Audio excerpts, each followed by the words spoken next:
Hello friends, എല്ലാവർക്കും share ടിപ്സിലേക്ക് സ്വാഗതം. ഞാൻ Binoy. Actually retail investors face ചെയ്യുന്നൊരു പ്രോബ്ലം ഉണ്ട് സ്റ്റോക്ക് മാർക്കറ്റിൽ. ഈ ഒരു കൺഫ്യൂഷൻ കാരണം ഒരുപാട് റീറ്റെയിൽ ഇൻവെസ്റ്റേഴ്സിന് നല്ല ഫണ്ടമെൻ്റൽ നല്ല സ്റ്റോക്സ് കൈവിട്ട് പോവുകയാണ്. മൾട്ടിബാഗ് റിട്ടേൺ കിട്ടാവുന്ന സ്റ്റോക്സ് കയ്യിലുണ്ടായിട്ടും അത് കൈവിട്ട് പോവുകയാണ്. അതുപോലെ ഈ പാനിക് സിറ്റുവേഷൻസ് മുതലെടുത്തിട്ടാണ് ഈ ഓപ്പറേറ്റേഴ്സും സ്പെക്കുലേറ്റേഴ്സും ഈ റീറ്റെയിൽ ഇൻവെസ്റ്റേഴ്സിൻ്റെ കയ്യിൽ നിന്നും നല്ല നല്ല സ്റ്റോക്സ് ഗ്രാബ് ചെയ്തെടുക്കുന്നത്. അത് ഒരുപാട് റീറ്റെയിൽ ഇൻവെസ്റ്റേഴ്സ് ഫേസ് ചെയ്യുന്നൊരു ആക്ച്വൽ പ്രോബ്ലമാണ്.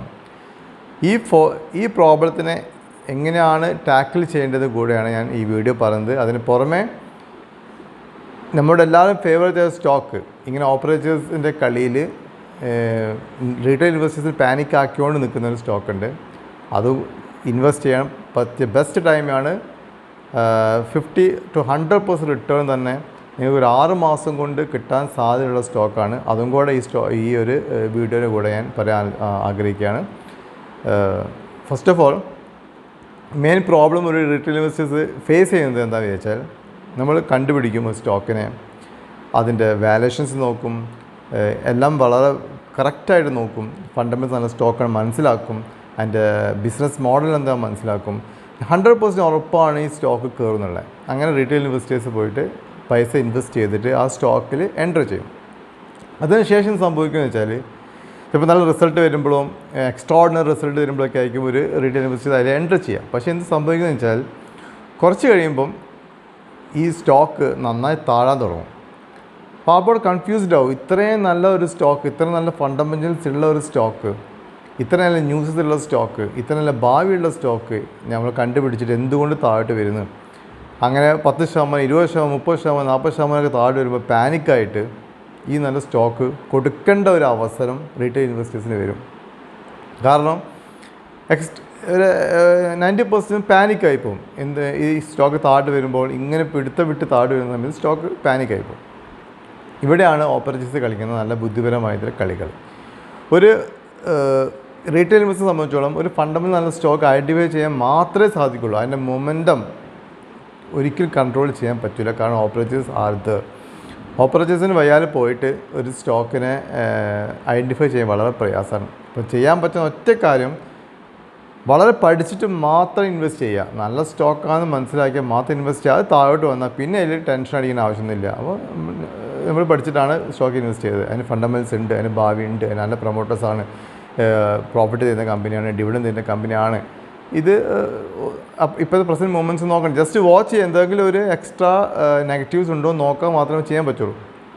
ചില സമയത്ത് 20-30 പോസിറ്റീവ് ന്യൂസ് ഉണ്ടായിട്ടും ഒറ്റൊരു നെഗറ്റീവ് ന്യൂസിൻ്റെ പേരിൽ അത് തന്നെ പിടിച്ചിട്ട് ഈ സ്റ്റോക്കിനെ താഴോട്ട് കൊണ്ടുവന്നുകൊണ്ട് വെക്കും. പക്ഷേ ആക്ച്വലി അതൊരു നല്ലൊരു ഓപ്പർച്യൂണിറ്റി ആയിട്ടാണ് നമ്മൾ കാണേണ്ടത്.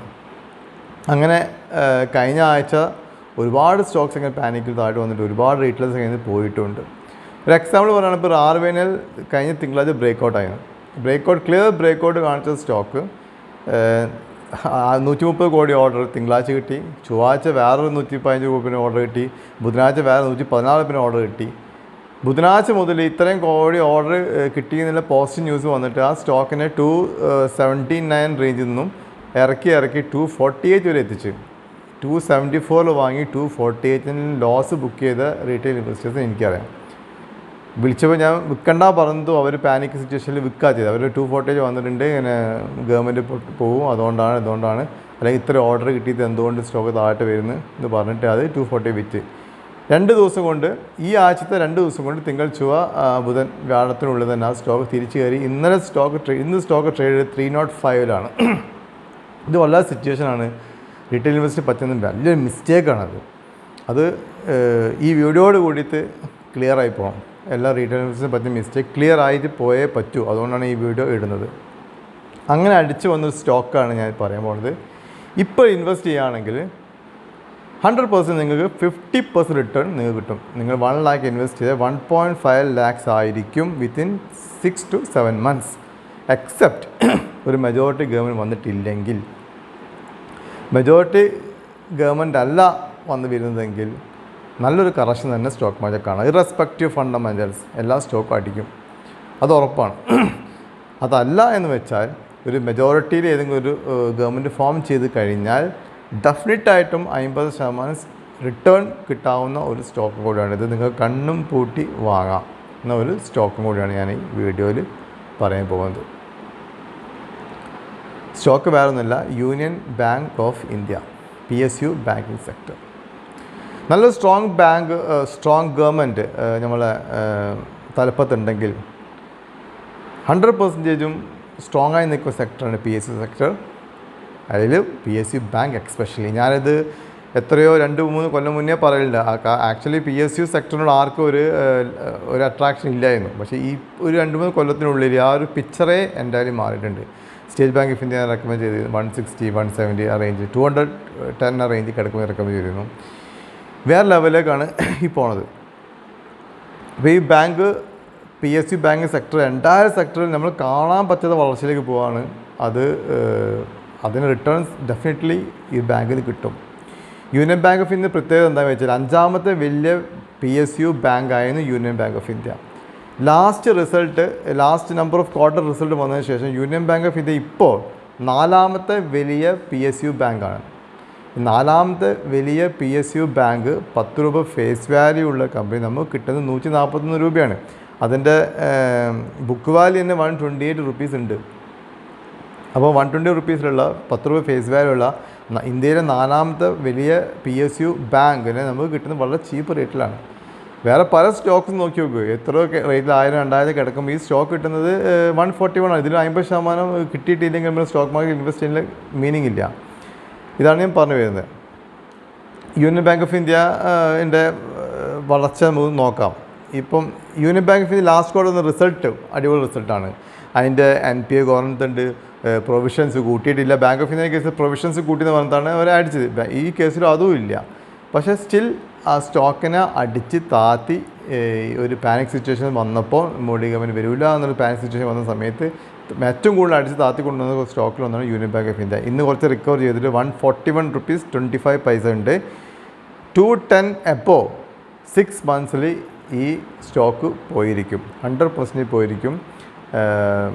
അതിലൊരു കൺസേൺ ഉള്ളത് ഒരു മെജോറിറ്റി ഗവൺമെൻറ്റിൻ്റെ കേസ് മാത്രമാണ്. നിങ്ങൾക്ക് വേണമെങ്കിൽ വാച്ച് ചെയ്തിട്ട് ജൂൺ 4 കഴിഞ്ഞ് റിസൾട്ട് വന്നതിന് ശേഷം നിങ്ങൾക്ക് സ്റ്റോക്കിൽ ഇൻവെസ്റ്റ് ചെയ്യാം.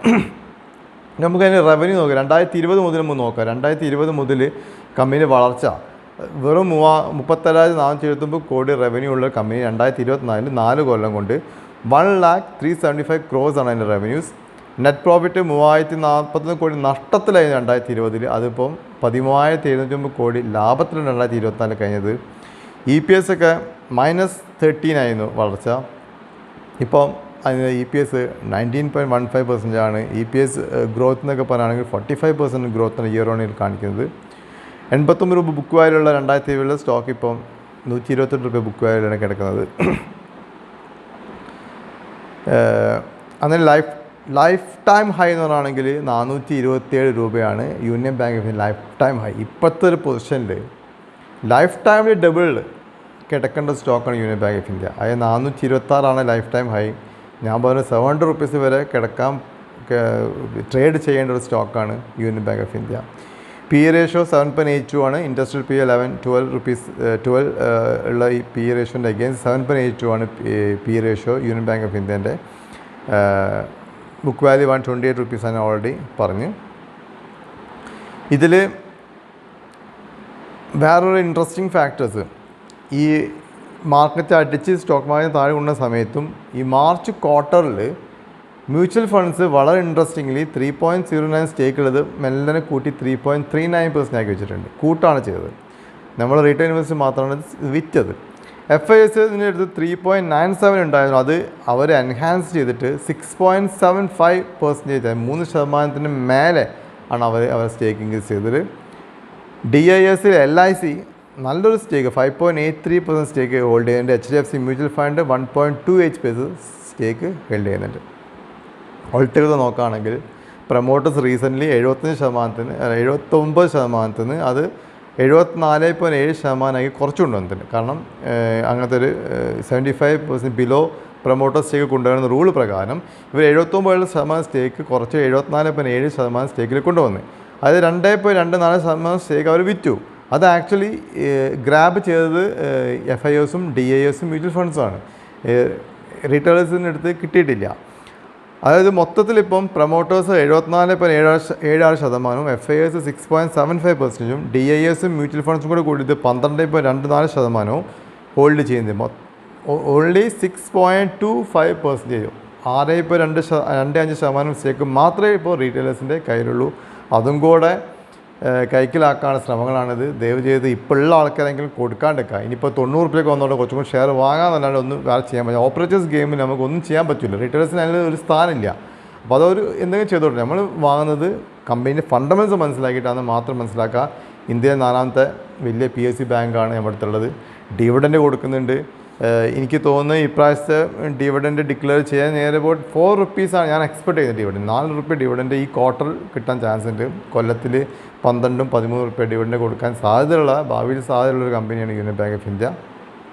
പിന്നെ ഞാൻ റിസൾട്ട് ഞാൻ പറഞ്ഞു. നെറ്റ് പ്രോഫിറ്റ് 3328 കോടിയാണ്. കഴിഞ്ഞ മാർച്ചിൽ 2812 കോടി ഉണ്ടായിരുന്നു. ഡിസംബറിൽ 3615 കോടി പ്രോഫിറ്റ് ഉണ്ടായിരുന്നു. പ്രൊവിഷൻസും വളരെ കുറയാണ് ചെയ്തത്. 7.8-ന് 1,780 crores 1,250 crores പ്രൊവിഷൻസൊക്കെ മാറ്റിച്ചു. അതും പോസിറ്റീവാണ് actually union bank of India. എന്തിനാണ് സ്റ്റോക്ക് അടിച്ചതെന്ന് എനിക്ക് വീട്ടിൽ മനസ്സിലായി. ബാങ്ക് ഓഫ് ഇന്ത്യയുടെ കേസിൽ പ്രൊവിഷൻസ് കൂട്ടിയിട്ടുണ്ടായിരുന്നു. യൂണിയൻ ബാങ്കിൻ്റെ കേസ് അതും ഇല്ല. പിന്നെ എന്താ എനിക്ക് മനസ്സിലായി, 1.08 ആയിരുന്നു അതിൻ്റെ NPA. അത് കുറച്ച് 1.03 എത്തിച്ചിട്ടുണ്ട്. എല്ലാ പാരാമീറ്റേഴ്സിലും വളരെ പോസിറ്റീവായിട്ടുള്ള കമ്പനിയാണ് അടിച്ച് താഴ്ത്തി ഈ ലെവലിൽ എത്തിച്ചിരിക്കുന്നത്. അപ്പോൾ റീറ്റെയിൽ ഇൻവെസ്റ്റേഴ്സ് ഓപ്പറേറ്റേഴ്സ് എന്തുകൊണ്ട് കളിച്ചോട്ടെ, ഇത് നമ്മൾ ഭാഗമാക്കാവേണ്ട. ഈ സ്റ്റോക്ക് വാങ്ങാൻ അക്യുമുലേറ്റ് ചെയ്യുക. 50% സ്റ്റേക്ക് അപ്രിസിയേഷൻ ഈ ഒരു ബാങ്കിൽ ഉണ്ടായിരിക്കും. നിങ്ങൾക്ക് അത്രയും ഹോൾഡ് ചെയ്യാനുള്ള പേഷ്യൻസ് ഇല്ലെങ്കിൽ 170-180 റേഞ്ചൊക്കെ വളരെ എളുപ്പമാണ്. ഇപ്പോൾ റീസെൻറ്റ് ഹൈ പോയത് 163.20 rupees. 170 എന്ന് പറഞ്ഞാൽ ഏകദേശം 25% അപ്രിസിയേഷനാണ്. അതിൽ കിട്ടുമെന്ന് ഉറപ്പിച്ചിട്ട് ഹോൾഡ് ചെയ്യുക. അപ്പോൾ യൂണിയൻ ബാങ്ക് ഓഫ് ഇന്ത്യ ഇന്ത്യയിൽ 4ാമത്തെ വലിയ ബാങ്കാണ്. മറ്റേ 10 രൂപ ഫേസ് വാല്യൂ കമ്പനിയാണ്. ഇപ്പം PNB ഒക്കെ എടുക്കുകയാണെങ്കിൽ എത്രയോ വാല്യൂഷൻ കൂടുതലാണ്. 1 രൂപ ഫേസ് വാല്യുള്ള കമ്പനിയാണ്. ഇങ്ങനത്തെ വളരെ റയറായിട്ട് കിട്ടാവുന്നൊരു അവസരങ്ങളാണ് ഇതൊക്കെ. അതൊക്കെ വാങ്ങി വെക്കാമെന്നല്ലാണ്ട് വേറൊന്നും ചെയ്യാനില്ല.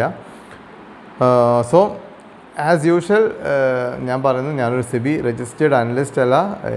ഇത് ഞാൻ സ്വന്തമായി പഠിച്ചിട്ട് ഞാൻ വിലയിരുത്തിയ കുറച്ച് കാര്യങ്ങളാണ്. അതുകൊണ്ട് തന്നെ നിങ്ങൾ സ്വന്തം പഠിക്കുക. അല്ലെങ്കിൽ നിങ്ങൾക്ക് ആരെങ്കിലും അഡ്വൈസസ് ഉണ്ടെങ്കിൽ അവിടെ ചോദിച്ച് മനസ്സിലാക്കിയിട്ട് മാത്രം ഇൻവെസ്റ്റ് ചെയ്യുക. ഭാവിയിൽ ആരും ബ്ലെയിം ചെയ്യാൻ പാടില്ല. ഇൻവെസ്റ്റ്മെൻറ്റ് ചെയ്യുന്ന പൈസ നമ്മളതാണ്, ആരുതുമല്ല, എൻ്റെ അടക്കമല്ല. അതുകൊണ്ട് ആലോചിച്ചിട്ട് മനസ്സിലാക്കി ചെയ്യുക. പക്ഷേ ഇപ്പം മാർക്കറ്റിൽ അവൈലബിളായ ഒരുപാട് ചീപ്പായി കിടക്കുന്ന ഒരു ഫണ്ടമെൻ്റ് നല്ല സ്റ്റോക്ക് എന്ന് വെച്ചാൽ 1-2 സ്റ്റോക്ക് പറയാനുള്ളൂ. അതിലൊന്നും യൂണിയൻ ബാങ്ക് ഡെഫിനറ്റിലാണ്, ഒരു സംശയവും ഇല്ല. അപ്പോൾ ആലോചിച്ചിട്ട് മാത്രം ഇൻവെസ്റ്റ് ചെയ്യുക. പുതുതായിട്ട് ആരെങ്കിലും ചാനൽ കാണുന്നുണ്ടെങ്കിൽ സബ്സ്ക്രൈബ് ചെയ്യുക. എൻ്റെ വീഡിയോസ് മാക്സിമം ഷെയർ ചെയ്യുക. പിന്നെ എനിക്കൊരു മെമ്പർഷിപ്പ് ഉണ്ട്. മെമ്പർഷിപ്പിൽ ഫണ്ടമെൻ്റലി നല്ല സ്റ്റോക്ക് ബ്രേക്ക് ഔട്ട് ആകുമ്പോൾ മാത്രമാണ് ഞാൻ പറയൽ. ചില മാസത്തിൽ 1-2 മാക്സിമം 3-4 അത്രേ റെക്കമെൻഡേഷൻ ഉണ്ടാവുള്ളൂ. കാരണം ഒരു ദിവസം 100 കണക്കിന് സ്റ്റോക്ക് ബ്രേക്ക് ഔട്ട് ആവും. എല്ലാം കയറി പിടിച്ചാൽ എന്തെങ്കിലും നെഗറ്റീവ് ന്യൂസ് വന്നാലും നമ്മുടെ കയ്യിൽ പൈസ കംപ്ലീറ്റ് പോകും. പക്ഷേ നമ്മൾ ഫണ്ടമെൻ്റൽ നല്ല സ്റ്റോക്ക് ആണെങ്കിൽ എത്ര നെഗറ്റീവ് ന്യൂസ് വന്നാലും തിരിച്ച് നമ്മുടെ ക്യാപിറ്റൽ നഷ്ടപ്പെടില്ല. അങ്ങനത്തെ സ്റ്റോക്ക് ബ്രേക്ക് ഔട്ട് ചെയ്യുമ്പോൾ മാത്രമേ പറയുള്ളൂ. ഇതുവരെ ഓക്കെയാണ്. 1-2 ഷെയർസ് വെച്ച് ബാക്കിയെല്ലാം ടാർഗറ്റ് അച്ചീവ് ചെയ്തിട്ടുണ്ട്. താല്പര്യമുള്ള ആൾക്കാർക്ക് എൻ്റെ വീഡിയോൻ്റെ ഇടയിൽ ലിങ്ക് ഉണ്ട്. ആ ലിങ്കിൽ ജോയിൻ ബട്ടണിൽ പോയിട്ട് എമറാൾഡ് മെമ്പർഷിപ്പ് ജോയിൻ ചെയ്യുകയാണെങ്കിൽ എൻ്റെ മെമ്പേഴ്സ് എക്സ്ക്ലൂസീവ് വീഡിയോസ് കാണാൻ സാധിക്കും. Okay, thank you very much.